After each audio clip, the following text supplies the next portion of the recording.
Há uma semana ele falou para o Quintal da Notícia de um projeto que estava sendo ensaiado para ser lançado.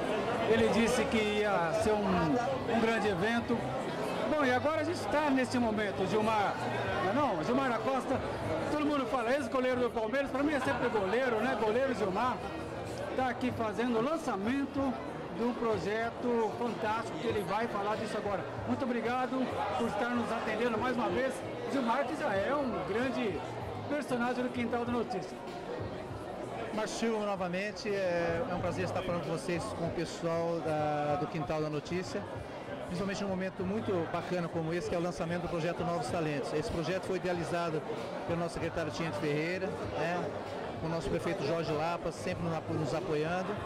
E é um sonho que está se realizando. E como osasquense, eu me sinto muito orgulhoso em fazer parte da coordenação desse projeto, no qual quem vai ganhar é o povo osasquense. Eu estou vendo aqui várias modalidades. Eu vi pessoal de arte marcial, pessoal de vôlei, turma de xadrez, capoeira.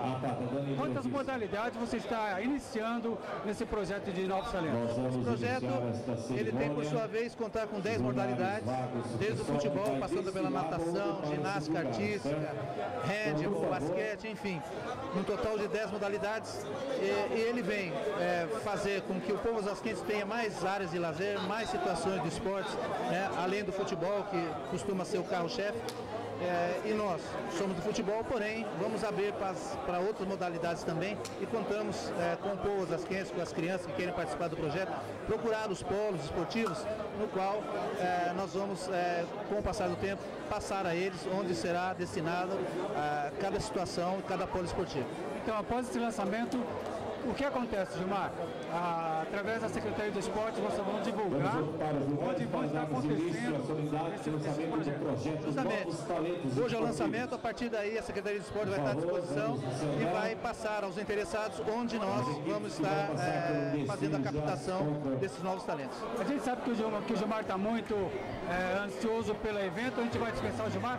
Muito obrigado pela atenção e dá o seu alô de tchauzinho pro pessoal do Quintal. Pessoal do Quintal, um abraço, conte comigo sempre precisar e nos ajude com os novos talentos, tá? Márcio Silva, um grande abraço a vocês.